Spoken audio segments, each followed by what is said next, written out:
કેમ છો મિત્રો? મજામાં બધા? લહેરમાં છો? આજના સેશનમાં એક પહેલા સમ કરવો છે, પછી એક થિયરી ઉપર ડિસ્કશન કરવી છે. તો એની જે રકમ છે એ તમને તમારી સ્ક્રીન ઉપર દેખાશે. ચાલો જોજો બરોબર રીતે. સ્વાધ્યાયનો દાખલો એક છે કે જે બહુ સારો દાખલો છે. સ્વાધ્યાયનો દાખલા નંબર 1.27 જેના વિશે આપણે ચર્ચા કરવી છે. પણ એ ચર્ચા કરતા પહેલા આપણે એની કાકી એક થિયરી છે, એ થિયરી સમજી લઈએ એટલે તમને વધારે આનંદ આવશે. ચાલો જોજો.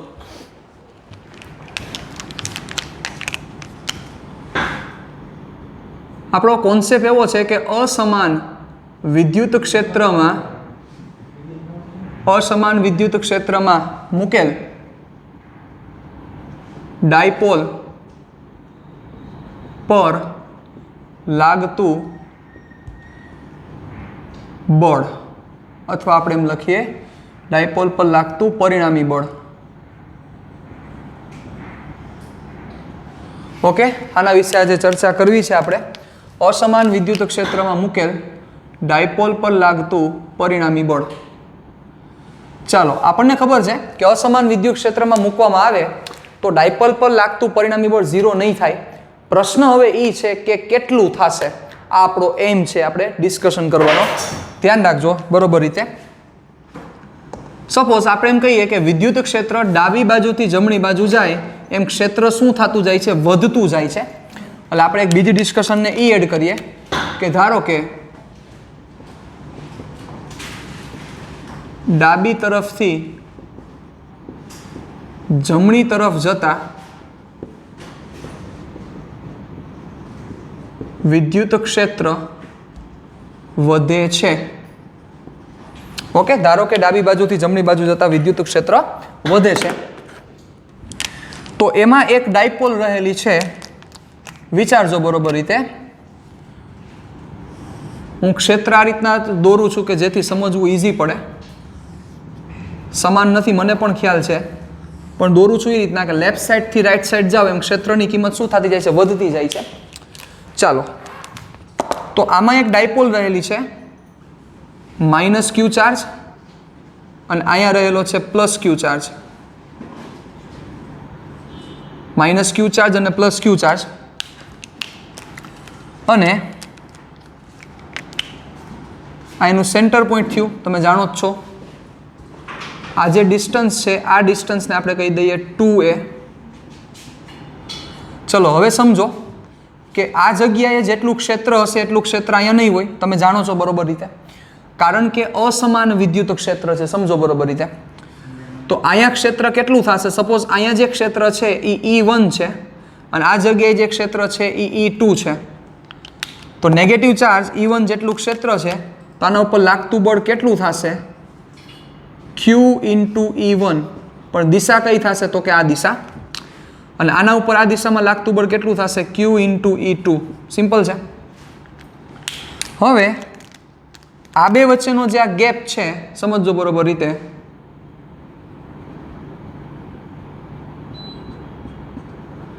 આ જે ગેપ છે સપોઝ ડેલ્ટા એક્સ નો ગેપ છે. ઓકે, મોમેન્ટની દિશા શું થશે? નેગેટિવથી પોઝિટિવ. અને આ જે એંગલ બનેલો છે, એંગલ કેટલો છે? થીટા. વિદ્યુત ક્ષેત્ર સાથે બનેલો ખૂણો થીટા છે. ડન. ચાલો, તો હવે સમજો બરોબર રીતે. હવે હું એમ કહું કે આ ડાયપોલ પર લાગતું પરિણામી બળ કેટલું થાય? તો સિમ્પલ છે. તમે એમ કહેશો કે સર QE2 ની વેલ્યુ હાઈ છે, QE1 ની વેલ્યુ લો છે. કારણ કે લેફ્ટ સાઈડથી રાઈટ સાઈડ આવો છો એમ, એટલે કે ડાબીથી જમણી આવો છો એમ ક્ષેત્ર શું થતું જાય છે? વધતું જાય છે. તો ડાયપોલ પર લાગતું પરિણામી બળ કેટલું થશે? ધ્યાન રાખજો બરોબર. ડાયપોલ પર લાગતું પરિણામી બળ F is equal two Q into E2 minus Q into E1 થાય. આટલું. ચાલો વધી આગળ જોજો બરોબર રીતે. Q ઇન્ટુ થશે E2 માઇનસ E1, એટલે Q ઇન્ટુ ડેલ્ટા E. આ F ની વેલ્યુ થઈ. જોજો હવે મારે આ ડેલ્ટા એક્સને અહીંયા લઈ આવવાનો છે માર્કેટમાં. તો હું શું કરું છું? ડેલ્ટા એક્સ વડે ગુણીને ડેલ્ટા એક્સ વડે ભાગી નાખું છું. તો શું થશે? Q into delta X delta ઈના છેદમાં ડેલ્ટા એક્સ થાય આવું. ડેલ્ટા એક્સ વડે ગુણીને ડેલ્ટા એક્સ વડે શું કરી નાખ્યા છે? ભાગી નાખ્યા છે. ચાલો તો હવે શું થશે બરોબર રીતે ધ્યાન રાખજો. આનો મતલબ તમે બહુ સારી રીતે સમજી શકો છો. એકમ લંબાઈ દીઠ ક્ષેત્રમાં થતો ફેરફાર. આનો મિનિંગ શું સમજશો? Delta E by delta X નો મતલબ શું સમજશો? એકમ લંબાઈ દીઠ ક્ષેત્રમાં થતો ફેરફાર. અને એ જે લંબાઈ છે એ જોવો ક્ષેત્રની દિશામાં જ છે અથવા ક્ષેત્રની વિરુદ્ધ દિશામાં છે અથવા વધારો સૂચવે અથવા ઘટાડો સૂચવે. એટલે ક્ષેત્રની દિશામાં જ આપણે ડેલ્ટા એક્સ લીધેલા છે. ચાલો તો હવે ડેલ્ટા એક્સની વેલ્યુ આપણે મૂકવી છે તો અહીં આપો કોસ થીટા આપો. ચાલો શું થશે? કોસ થીટા બરાબર પાબા. પાબા એટલે ડેલ્ટા એક્સ ના છેદમાં કર્ણ એટલે થશે 2a. ચલો જુઓ આ પાબા આ 90 નો એંગલ. પાબા એટલે ડેલ્ટા એક્સ ના છેદમાં 2a. તો delta x is equal two 2a cos theta. તો સિમ્પલ છે. ડેલ્ટા એક્સની જગ્યાએ હું 2a કોસ થીટા મૂકી દઉં તો થશે આવું Q into 2a cos theta delta ઈના છેદમાં ડેલ્ટા એક્સ. ચલો 2a ક્યુ એટલે થશે p એટલે p કોસ થીટા ડેલ્ટા ઈના છેદમાં ડેલ્ટા એક્સ. આ તમારું ફોર્મ્યુલા છે. ઓકે, જ્યાં થીટા કોના વચ્ચેનો એંગલ છે? Don't forget theta A p અને e વચ્ચેનો ખૂણો છે. ઓકે ચલો તો આ ફોર્મ્યુલાને આપણે ભૂલવાનું થતું નથી. p cos થીટા ડેલ્ટા ઈના છેદમાં ડેલ્ટા એક્સ. હવે ઘણીવાર ડાયપોલ છે એ ક્ષેત્રની જ દિશામાં હોય એટલે કે ક્ષેત્ર વધતું જાય એવી દિશામાં હોય. સ્પેશિયલ કેસમાં આપણે એમ લઈએ કે theta is equal two 0 degree હોય તો શું થાય વિચારો જોઈ. આ ડાયપોલ આ ક્ષેત્રની દિશા આ માઇનસ ક્યુ આ પ્લસ ક્યુ. ઓકે એટલે પીની દિશા થયા અને આ ક્ષેત્રના વધારાની દિશા આ બાજુ ક્ષેત્ર વધતું જાય છે તો કોસ એંગલ છે કેટલો થઈ જશે? 0 થઈ જશે. સિમ્પલ છે. અને એંગલ 0 થાય એટલે શું થાય? તો કે લાગતું બળ કેટલું થઈ જશે? 0 થઈ જશે. સોરી એંગલ 0 થશે એટલે કોસ 0 1 તો f is equal to p into delta E by delta x થશે. ઓકે ચાલો આ વસ્તુનું ખાસ એક મગજમાં રાખશું આપણે. પછી એક 180ના એંગલ માટે પણ જરૂર પડશે. તમને એવું થશે કે સર કોસ 90 હોય તો 0 થઈ જાય, લાગતું બળ 0 થાય. પણ કોસ 90 વખતે લાગતું બળ 0 થશે, સાચી વાત છે. પણ અસમાન વિદ્યુત ક્ષેત્ર છે આમાં જે આપણે ક્ષેત્ર એવું લીધું છે કે ડાબી તરફથી જમણી બાજુ જતા વિદ્યુત ક્ષેત્ર સતત રીતે વધે છે. કેવી રીતે વધે છે? વિદ્યુત ક્ષેત્રમાં થતો વધારો સતત છે. તો એના માટે આપણે ચર્ચા કરેલી છે. ઓકે તો આ ફોર્મ્યુલા થશે. 180 માટે પણ જરૂર પડશે કે જેના પછીનો આપણે જે દાખલા માટે આપણે આખી થિયરીની ચર્ચા કરી રહ્યા છીએ એમાં આપણને કામ લાગશે. થીટા ઇઝ ઇક્વલ ટુ 180 હોય તો શું થાય? તો સિમ્પલ છે.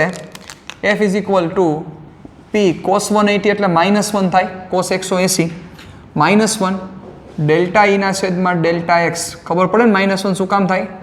અહીંયા આવે સાહેબ એટલે અહીંયા કોસ કેવો હોય? 180ના એંગલ માટે કોસ -1 થશે. તો -p ડેલ્ટા ઈના છેદમાં ડેલ્ટા એક્સ.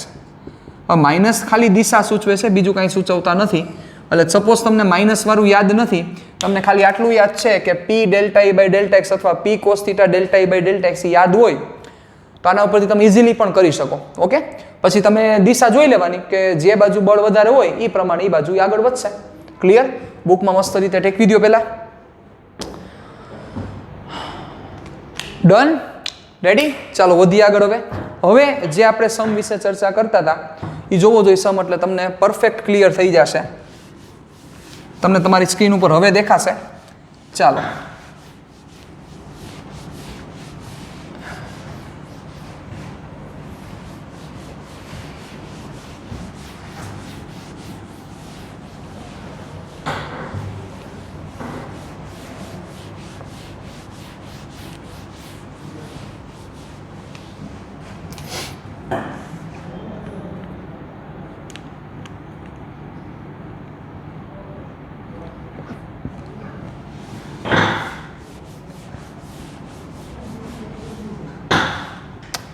ચાલો 1.27 અવકાશના અમુક વિસ્તારમાં બધે વિદ્યુત ક્ષેત્ર ઝેડ દિશામાં છે. પહેલાં કીધું અમુક વિસ્તારમાં, પછી કે બધે વિદ્યુત ક્ષેત્ર ઝેડ દિશામાં છે. ઓકે, એટલે ઝેડ અક્ષ ઉપર વિદ્યુત ક્ષેત્ર છે. જો કે વિદ્યુત ક્ષેત્રનું માન અચળ નથી, એટલે કહી દીધું કે વિદ્યુત ક્ષેત્રનું માન તમારે અચળ લેવાનું નથી, પણ ધન ઝેડ દિશામાં નિયમિત રીતે, સાંભળજો બરોબર રીતે, ધન ઝેડ દિશામાં નિયમિત રીતે દર મીટરે 10⁵ ન્યૂટન પર કુલંબના દરથી વધે છે. એટલે ધન ઝેડ દિશામાં નિયમિત રીતે દર મીટરે 10⁵ ન્યૂટન પર કુલંબના દરથી વધે છે, આવું તમને કીધેલું છે. ઋણ ઝેડ દિશામાં, સાંભળજો, ઋણ ઝેડ દિશામાં 10⁻⁷ કુલંબ ઇન્ટુ મીટર કુલ ડાયપોલ મોમેન્ટ ચાક માત્રા ધરાવતા તંત્ર વડે અનુભવાતા બળ અને ટોર્ક કેટલા હશે, આવો તમને પ્રશ્ન કરેલો છે. બરોબર રીતે સાંભળજો, બહુ સારો સમ છે અને ઓમ જોવા જાવ તો ઇઝી છે, પણ દિશા ગોતવી નહીં બહુ સમજવા જેવી છે. જો દિશા ન મળે તો લોચા થશે. ઓકે, પહેલાં શું કીધેલું છે આપણે કહી દો. ધન ઝેડ દિશામાં નિયમિત રીતે દર મીટરે 10⁵ ન્યૂટન પર કુલમ જેટલા દરથી વિદ્યુત ક્ષેત્ર વધે છે. એટલે ડેલ્ટા ઈ બાય ડેલ્ટા એક્સની જગ્યાએ આપણે ડેલ્ટા ઝેડ બોલશું. એક્સ અક્ષની જગ્યાએ ઝેડ છે તો ડેલ્ટા ઝેડ કહી દઈએ. તો delta E by delta Z 10⁵ newton per coulomb per metre. Done. Okay, અને ઋણ ઝેડ દિશામાં કુલ ડાયપોલ મોમેન્ટ કેટલી છે? 10⁻⁷ કુલમ ઇન્ટુ મીટર. તો આ બે વસ્તુ પહેલાં આપણે લખી નાખીએ. ચાલો, શું આપેલું છે તમને? એનસીઆરટીનો આપણો એક્ઝામ્પલ નંબર છે 1.27. NCERT example 1.27. ઓકે, ચાલો જોજો બરોબર રીતે. તમને આપેલું છે ક્ષેત્રમાં થતો વધારો delta E upon delta Z છે 10⁵ newton per coulomb per metre. Okay, પછી તમને દીધેલું છે dipole moment 10⁻⁷ coulomb into metre. આ બે વસ્તુ તમને આપેલી છે. ડન. ચાલો, કીધું છે કઈ દિશામાં? તો કે ક્ષેત્ર છે એ ઝેડ દિશામાં છે, એટલે ઝેડ દિશાને ઉપર દેખાડું છું. કોઈ પણ જગ્યાએ દેખાડી શકાય, તમે જાણો છો, પણ ઝેડ દિશાને ઉપરની દિશામાં દેખાડું છું. આપણે આને એક્સ કહી દઈએ. ચાલો, ઝેડ આ ઉપરની દિશામાં.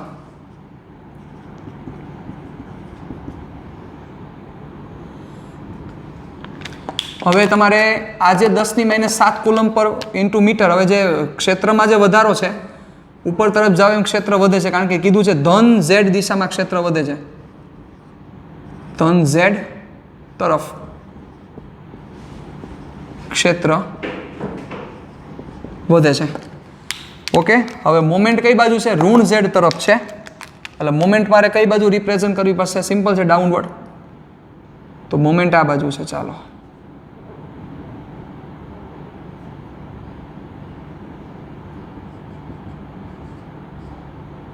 આ મોમેન્ટ. તો અનુભવાતું ટોર્ક અને લાગતું બળ કેટલું છે આવું તમને કીધેલું છે. મોમેન્ટ આ બાજુ છે એટલે નેગેટિવથી પોઝિટિવ હશે, તમે સમજી શકો છો. તો આપણે દેખાડી દઈએ. ચાલો,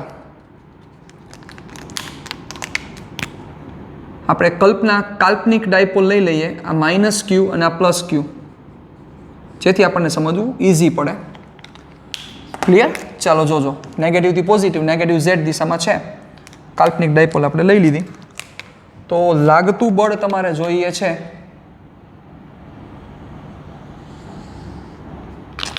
તો લાગતા બળના સૂત્ર માટે શું કરવું પડશે? ડાયપોલ પર લાગતું પરિણામી બળ F = P delta E upon delta Z. Cos theta વાળું લેવાની જરૂર નથી, અને હું મૂલ્યની ચર્ચા કરું છું, પછી આપણે દિશા મેન્શન કરી દઈએ. તો વિચારો, P અને એંગલ 180 થશે ને, તમે સમજી શકો છો, હમણાં ભાઈને આપણે, એટલે એ અહીંયા -1 કોસ થીટા લેવાની કોઈ રિક્વાયરમેન્ટ નથી. P કેટલો થશે? 10⁻⁷ છે. Delta E by delta Z છે 10⁵. તો 10⁻² ન્યૂટન આ ફોર્સ થયું. એટલે F = 0.01 newton. This is your answer. પણ દિશા સમજવી જરૂરી છે. ચાલો દિશા વિચારો શું થશે. અહીંયા ક્ષેત્ર હશે એના કરતાં ઉપર ક્ષેત્ર વધારે હશે. શું કામ? નીચેથી ઉપર તરફ જાવ એમ ક્ષેત્ર શું થતું જાય છે? વધતું જાય છે. તો અહીંયા ક્ષેત્ર ઓછું હશે, અહીંયા ક્ષેત્ર વધારે હશે. અહીંયા ક્ષેત્ર ઓછું છે તો પણ આના ઉપર લાગતું બળ તો કઈ દિશામાં થશે? ક્ષેત્રની દિશામાં. અહીંયા ક્ષેત્ર વધારે છે તો આ માઇનસ ચાર્જ ઉપર લાગતું બળ કઈ દિશામાં? ક્ષેત્રની વિરુદ્ધ દિશામાં. પણ લાગતું બળ કેવું હશે? વધારે હશે. એટલે આનો જે વેક્ટર છે એના કરતાં વેક્ટર આ મોટો થશે. એટલે માઇનસ ક્યુ ઉપર જે નીચે તરફ લાગતું બળ છે એ પ્લસ ક્યુની સાપેક્ષે વધારે છે. તો ડાયપોલ ઉપર નેટ ફોર્સ કઈ બાજુ લાગ્યું? સિમ્પલ છે. આ માઇનસ ક્યુ ઉપર નીચે તરફ વધારે લાગે છે, આ પ્લસ ક્યુ ઉપર તરફ ઓછું લાગે છે. તો નેટ ફોર્સ કઈ બાજુ લાગશે? Simple downward. તો એ મારે શું કરવું પડશે? ધેરફોર હવે ડિરેક્શન આપણે આપીએ તો શું થાય? 0.01 ન્યૂટન. બટ નેગેટિવ ઝેડ એટલે માઇનસ કે કેપ આવશે ન્યૂટન. આ તમારો આન્સર થશે. એટલે ટોટલ વિચારો તો થાય આવું, F is equal to minus 0.01 k cap newton. આ તમારો જવાબ થશે. ક્લિયર? વાંધા વચકા પ્રોબ્લેમ? હવે ટોર્ક વિશે ચર્ચા કરો તો સિમ્પલ છે. જોતા ખબર પડે છે આ બંને બળો વચ્ચે કાંઈ લંબ અંતર નથી એટલે કપલ ક્રિએટ ન થાય, ટોર્ક ક્રિએટ નહીં થાય. સમજી શકો છો? ચાલો તો તંત્ર પર લાગતું અથવા આપણે એમ કહીએ ડાયપોલ પર લાગતું ટોર્ક શૂન્ય થશે. ડાયપોલ પર લાગતું ટોર્ક કેવું થશે? શૂન્ય થશે. બહુ સિમ્પલ વસ્તુ છે. ક્લિયર? હવે આની જગ્યાએ જો વિચારો જોઈ તમને એવું કીધું હોત કે આ મોમેન્ટ છે એ મોમેન્ટ આમ છે, મતલબ કે મોમેન્ટની દિશા ઉપરની તરફ છે. એક નાનકડું વેરિએશન કરીએ આપણે.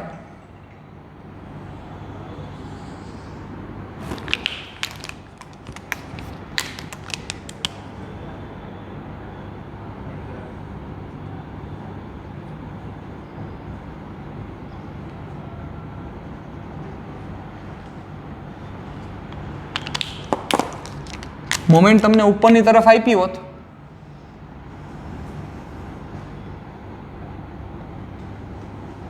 તો શું થાત? કયો જોઈ. તો સિમ્પલ છે, જે ફોર્સ છે એ ફોર્સ ઉપર તરફ થાત. આ પ્લસ ક્યુ ના માઇનસ ક્યુ. આના ઉપર ફોર્સ કઈ બાજુ થાત? ઉપરની તરફ થાત. એટલે ઉપલો વેક્ટર મોટો થાત, નીચલો વેક્ટર નાનો આવત.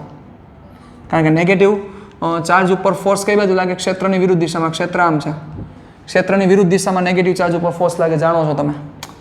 ક્લિયર? તો આ ફોર્સ થશે અને આના ઉપર ફોર્સ વધારે થાત. હમણાં એવું કીધું હોત તો સમજો, ખાસ મગજમાં રાખજો કે નીચેથી ઉપર તરફ જઈને ક્ષેત્રની કિંમત ઘટે છે. એટલે કે ધન ઝેડ દિશામાં ક્ષેત્રની કિંમત ઘટે છે. આવું તમને કીધું હોત તો ધન ઝેડ દિશામાં ક્ષેત્રની કિંમત ઘટે છે તો શું થાત? કયો જોઈ. ચાલો. અને મોમેન્ટ આપણે ઉપર જ રાખીએ. ચાલો, એમાં કાંઈ ફેરફાર નથી કરવો. મતલબ નીચેથી ઉપર તરફ જાવ, નીચેથી ઉપર તરફ જાવ એમ ક્ષેત્રની કિંમત ઘટતી જાય છે એવું કીધેલું છે. ચાલો તો વિચારીએ આપણે. મોમેન્ટ ઉપર તરફ જ છે પણ નીચેથી ઉપર જાવ એમ ક્ષેત્ર શું થાય છે? ઘટતું જાય છે. માઇનસ ક્યુ પ્લસ ક્યુ. એટલે હવે ક્યાં ક્ષેત્ર વધારે હોય? થોડુંક મગજ આંકો. નીચેથી ઉપર જાવ એમ ક્ષેત્ર શું થતું જાય છે? ઘટતું જાય છે. તો આ જગ્યાએ ક્ષેત્ર વધારે હશે. સિમ્પલ. આ જગ્યાએ ક્ષેત્ર ઓછું હશે. તો આ જગ્યાએ ક્ષેત્ર વધારે હોય તો માઇનસ ઉપર ફોર્સ, કારણ કે ક્ષેત્ર ઉપરની તરફ છે. માઇનસ ઉપર ફોર્સ કઈ બાજુ લાગે? તો કે ક્ષેત્રની વિરુદ્ધ દિશામાં. આ વેક્ટર મોટો થાય અને પ્લસ ક્યુ પાસે ક્ષેત્ર ઓછું છે તો એના ઉપર તરફ ફોર્સ લાગશે પણ આ વેક્ટર કેવો થશે? નાનો. નેટ ફોર્સ કઈ બાજુ? એવો ડાઉનવર્ડ. તો લાગતું પરિણામી બળ કઈ બાજુ થશે? માઇનસ કે કેપમાં. અહીંયા લાગતું પરિણામી બળ કઈ બાજુ થયું? કે કેપમાં. ક્લિયર? ડન? તો આટલા એના વેરિએશન્સ કરી શકાય, ચેન્જીસ લઈ આવી શકીએ આપણે. પછી હજી એક વેરિએશન થાય, હું તમને કહું, સાંભળો. કે એવું તમને એમ કહે કે ધન ઝેડ દિશામાં ક્ષેત્ર શું થતું જાય છે? વધતું જાય છે. ધન ઝેડ દિશામાં ક્ષેત્ર વધે છે આવું તમને કહે, સાંભળજો બરોબર રીતે. અને બીજી વસ્તુ એમ કે પી ઈ સાથે 60નો કોણ રચે છે. પી છે એ ઈ સાથે 60નો કોણ રચે છે. હવે એમ કે લાગતું બળ કેટલું થાય, લાગતું બળ કેટલું થાય. ટોર્ક મેળવવામાં લાંબા થઈ જાય કારણ કે બંનેના ટોર્ક ડિફરન્ટ લેવા પડે, પછી તમારો નેટ આન્સર આવે. એટલે એમાં આપણે પડવું નથી અત્યારે. લાગતું બળ કેટલું થશે, ચાલો 60નો એંગલ બનાવે છે એવું કીધું છે, એટલે આપણે લઈ લઈએ સપોઝ મોમેન્ટની ડિરેક્શન આ છે.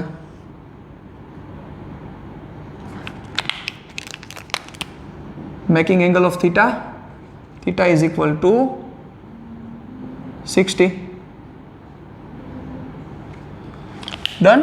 ચાલો તો હવે લાગતું બળ કેટલું થશે, તો ઓલું ફોર્મ્યુલા આપણું F is equal to p cos theta delta E upon delta Z. Copy વસ્તુ છે કોસ 60 1/2 એટલે p delta E by 2 delta Z cos 60 1/2. Value મૂકો, જે વેલ્યુ થશે એ ફાઇન કરી લ્યો તમારો આન્સર. તો આટલા બધા વેરિએશન્સ આમાં થઈ શકે એમ છે. ક્લિયર? ડન. વાંધા વચકા પ્રોબ્લેમ? તો આ વસ્તુને ખાસ આપણે ધ્યાન રાખવી પડશે. ચાલો હવે થોડુંક આપણે આગળ ડિસ્કશનને વધારીએ. બુકમાં મસ્ત રીતે પહેલાં લખી નાખજો, થોડોક સાઈડમાં વયો જાઉં છું. Okay, ready? ચાલો.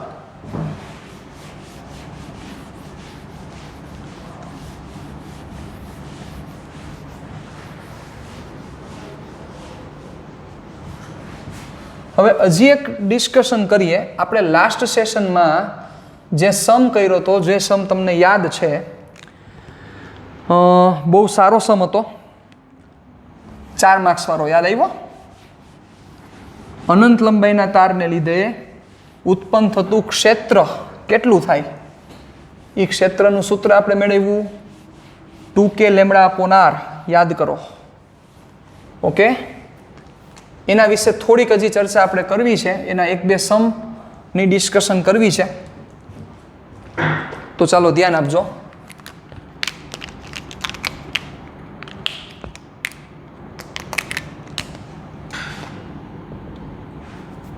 અનંત લંબાઈના તારને લીધે ઉત્પન્ન થતું ક્ષેત્ર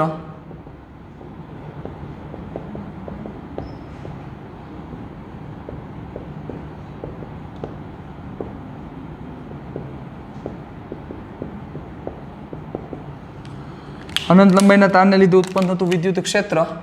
ચાલો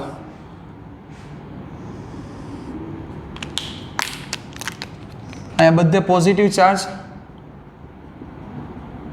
છે.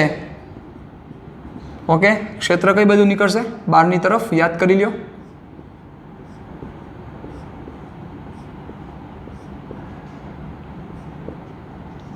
હા ઇન્ફિનિટી, આ પણ ઇન્ફિનિટી.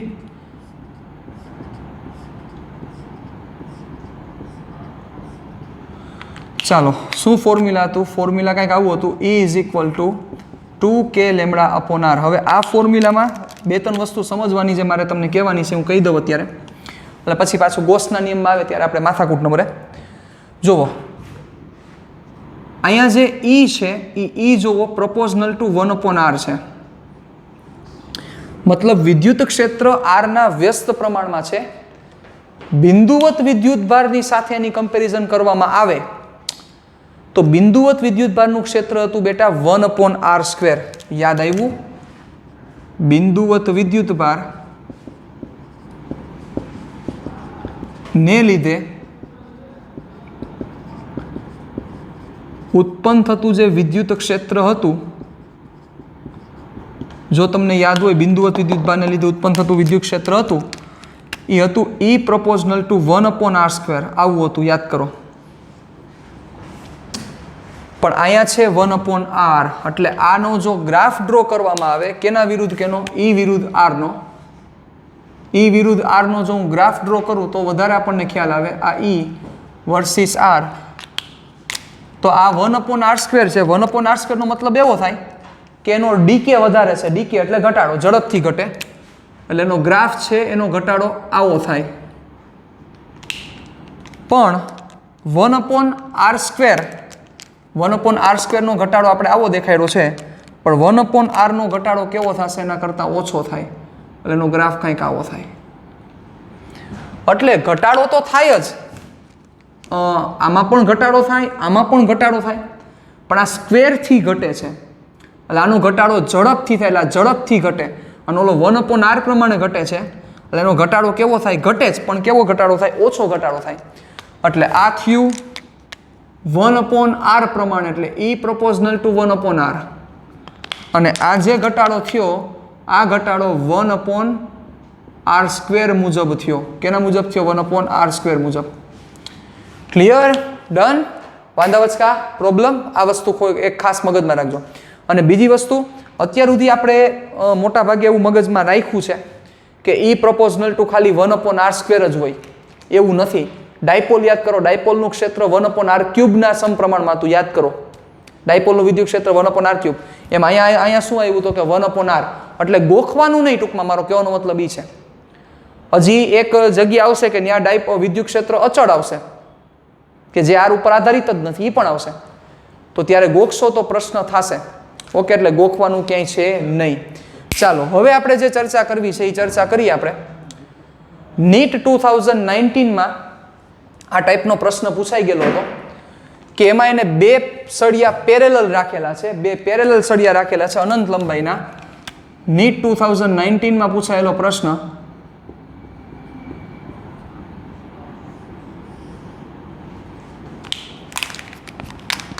બરોબર, આ ટાઈપનો પ્રશ્ન પૂછાયેલો હતો. જોજો બરોબર રીતે. એક અનંત લંબાઈનો તાર,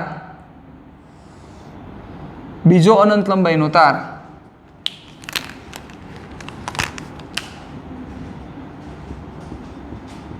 આ પોઝિટિવ ચાર્જ અહીંયા, અને અહીંયા પણ આપણે અહીંયા નેગેટિવ ચાર્જ રાખીએ. ટૂંકમાં આ ટાઈપનો હતો. રકમ આતી એવું નથી કહેતો, પણ આ ટાઈપનો નીટ 2019માં પૂછાયેલો પ્રશ્ન છે. આ લેમડા જેટલો ચાર્જ છે ને આ માઇનસ લેમડા જેટલો ચાર્જ છે, નેગેટિવ છે, એટલે ટૂંકમાં લેમડા કોન્સ સેમ જ છે. બંને વચ્ચેનું ડિસ્ટન્સ 2y છે. તો પ્રશ્ન એવો છે કે એક્ઝેક્ટ y જેટલા અંતરે ક્ષેત્ર કેટલું થશે? આવો પ્રશ્ન છે આપણી પાસે. કેટલા અંતરે? હા, y જેટલા અંતરે. આ અનંત લંબાઈનો તાર, કોપી આ અનંત લંબાઈનો તાર, આ ડિસ્ટન્સ તમારે લેવાનું છે y જેટલા અંતરે ક્ષેત્ર કેટલું થશે? અહીંયા હું દર્શાવી દઉં બિંદુ P. તો આ બિંદુ P પાસે વિદ્યુત ક્ષેત્ર કેટલું? તો સિમ્પલ છે. બિંદુ P પાસે ક્ષેત્ર કોને કોને લીધે હશે? આ પ્લસ ચાર્જ અને સેમ કોપી ટુ કોપી માઇનસને લીધે. પ્લસ શું કરશે? આ P બિંદુને ધક્કો મારશે. એટલે આપણે જો આને નંબર આપી દઈએ, આને પહેલો સળિયો કહી દઉં અને બીજો સળિયો કહી દઉં, તો E1 ની દિશા કઈ બાજુ થશે? ધક્કો મારવાની દિશા, એટલે નીચેની તરફ આ E1. અને E2 શું કરશે? નેગેટિવ છે, અમુકનો ખેંચશે, એટલે આ E2 ની દિશા થઈ. તો E1 ને E2 બેની દિશા સેમ થાય. તો બિંદુ P પાસે કેટલું વિદ્યુત ક્ષેત્ર થશે? બિંદુ P પાસેનું વિદ્યુત ક્ષેત્ર E બરાબર E1 પ્લસ E2. સિમ્પલ છે. કેટલું થશે? E1 plus E2. વેલ્યુ મૂકો અહીંયા, ચાલો શું થશે? તો E1 એટલે થશે 2k લેમડા બાય r, એટલે r ની જગ્યાએ y છે, તો થશે 2k lambda by y plus E2 ની વેલ્યુ પણ એ થશે 2k લેમડા બાય y. એટલે વેલ્યુમાં હું વયો જાઉં. Therefore E is equal to 4k lambda upon y. આ તમારો આન્સર થશે. કેટલો? 4k lambda upon y. Simple છે. હવે આની જ જગ્યાએ મને કયો જોઈ, વ્યવસ્થિત રીતે મને આન્સર આપજો. આના વેરિએશન્સ ઘણા થઈ શકે, આપણે કરીએ વેરિએશન્સ. આની જ જગ્યાએ જો તમને આવું કીધું હોત તો કે બંને સમાન લેમડા ધરાવે છે, લેમડા તો સમાન જ આપણે અમાય લીધા હતા, પણ બંને સેમ ટાઈપના ચાર્જ ધરાવે છે, બધા પોઝિટિવ જ ધરાવે છે. ચાલો, અનંત લંબાઈનો તાર, આ જે ડિસ્ટન્સ એ ડિસ્ટન્સ 2y, એક્ઝેક્ટ સેન્ટરે તમારે ફિલ્ડ ગોતવાનું છે. શું આન્સર થાત? Anyone gases? 1 2. Exact centre centre એટલે આ ડિસ્ટન્સ આપણે કહી દઈએ વાય જેટલું ડિસ્ટન્સ. ચાલો સપોઝ એમાં પણ તમને પ્રશ્ન થતો હોય તો ઉપરવાળો ધક્કો મારે નીચે તરફ આ E1, નીચેવાળો ધક્કો મારે ઉપર તરફ E2, બેયની વેલ્યુ સેમ થાય કારણ કે ડિસ્ટન્સ સેમ છે. તો શું થશે? E net is equal to E1 minus E2 both are same so equal to 0. Field 0 થાય. પછી હજી વેરિએશન્સ થઈ શકે. અહીંયા 2 કરી શકે, 2 લેમડા કરી શકે. આ તો લેમડા લીધો છે ને આ લેમડા છે, પણ એક જગ્યાએ લેમડા બીજી જગ્યાએ 2 લેમડા કરી નાખે તો શું થાય? તો ચેન્જીસ એના થાય. ડિસ્ટન્સ ચેન્જ કરી નાખે તો અહીં 0 નો થાત. જેમ કે ચાલો આ જ સમમાં હું કહું તમને, ચાલો આ જગ્યાએ કીધું હોત તો કેટલું ડિસ્ટન્સ કહું છું? આ y/2. ચાલો y/2 એ કીધું હોત તો ક્યુ બિંદુ, હવે એ બિંદુ લ્યો કે આ બિંદુ લ્યો, અનંત લંબાઈનો તાર છે એટલે કંઈ ફેર નથી પડે. ઓલું y જેટલા ડિસ્ટન્સ હતું આ P પોઈન્ટ, આ Q પોઈન્ટ, હવે કયો જોઈ? તો ઓબ્વિયસ છે +1 છે એ ધક્કો મારશે, સાચી વાત છે, જરાય ખોટી વાત નથી. પણ જે બીજાનો ધક્કો મોટો હશે સાહેબ, કારણ કે બીજાથી નજીકના અંતરે છે, પેલાથી દૂરના અંતરે છે. તો બીજાથી નજીકના અંતરે હોય તો ફિલ્ડની વેલ્યુ મોટી થવાની જ છે. શું કામ? આરના વ્યસ્ત પ્રમાણમાં છે એટલે આર જેમ નાનો એમ ક્ષેત્રની કિંમત શું થશે? વધશે. એટલે આરના વ્યસ્ત પ્રમાણમાં હોવાથી બીજાથી એ કેવો છે તો કે નજીકના ભાગમાં છે એટલે ફિલ્ડ મોટું થશે. એટલે આ E1 ની દિશા થઈ, આ E2 ની દિશા થઈ, તો E2 કેવો થશે? મોટો થશે. તો સિમ્પલ છે, હું એમ કહું કે EQ ઇઝ ઇક્વલ ટુ શું થાય? તો E2 minus E1, value put કરો શું થાય? 2k લેમડા અપોન ડિસ્ટન્સ કેટલું થશે E2 નું, એટલે કે બીજાને લીધે ક્ષેત્ર છે એમાં ડિસ્ટન્સ કેટલું થશે? Simple y/2. સો y/2 માઇનસ E1 શું થશે? E1 એટલે કે પહેલાને લીધે ક્ષેત્રમાં આ ડિસ્ટન્સ કેટલું થાય? આ y/2 છે, ટોટલ 2y છે, મગજ આંકજો, 3y/2 થશે. કેમ કર્યું? લાઈટ થઈ 2y minus y/2. Ready? 3y/2. તો વેલ્યુ મૂકો શું થશે? 2k લેમડા અપોન y ની જગ્યાએ થશે 3y/2. ચાલો ભેગું કરો એટલે શું થશે? 4k લેમડા કાઢી લ્યો common, 4k lambda 1/y minus 1/3y. y પણ લઈ લેવાની જરૂર હતી કોમન, લઈ લઈએ. અહીંયા વધશે 3 અને અહીંયા આવી ગયા y. લસા લઈ લો, 3 માઇનસ 1 લસા 3, 3 માઇનસ 1 2 એટલે 4 છે એટલે 2, 8k લેમડા ના છેદમાં 3y. તો આ જવાબ થાય. અને ફિલ્ડ ક્યાંથી કઈ બાજુ થાય? 2 થી 1 તરફ, 2 to 1. સમજી ગયા? ક્યાંથી કઈ બાજુ થશે? 2 to 1 ડિરેક્શનમાં તમારું ફિલ્ડ થશે. તો આવા બધા વેરિએશન્સ થઈ શકે. એટલે એવું સમજવું નહીં કે બંને પ્લસ હોય એટલે સેન્ટરે 0 જ થાય. સેન્ટરે થાય 0, પણ બીજા કોઈ પોઈન્ટે 0 નહીં થાય અનંત લંબાઈના તાર માટે. હજી એક જગ્યા આવશે કે જ્યાં આપણે ચર્ચા કરશું, ત્યાં એવું થશે કે સેન્ટરે 0 થશે અને બીજા બધા પોઈન્ટે 0 થશે. ઓકે, એટલે ગોખવાનું નથી. ટૂંકમાં મારો આજનો કહેવાનો ભાવાર્થી છે કે આપણે ગોખવાનું નથી. પણ જ્યારે નેક્સ્ટ સેશનમાં આપણે મળશું પાછા, ત્યારે વિદ્યુત ક્ષેત્ર રેખા વિશે આપણે ચર્ચા કરવાની છે. આખા ટોપિક ઉપર ડિસ્કશન કરીશું અને પછી ગોસના નિયમ તરફ આપણે જવું છે. ઓકે, મળીએ પાછા નેક્સ્ટ સેશનમાં. ટાટા બાય બાય, સિયા, ફિર મિલેંગે ચલતે ચલતે.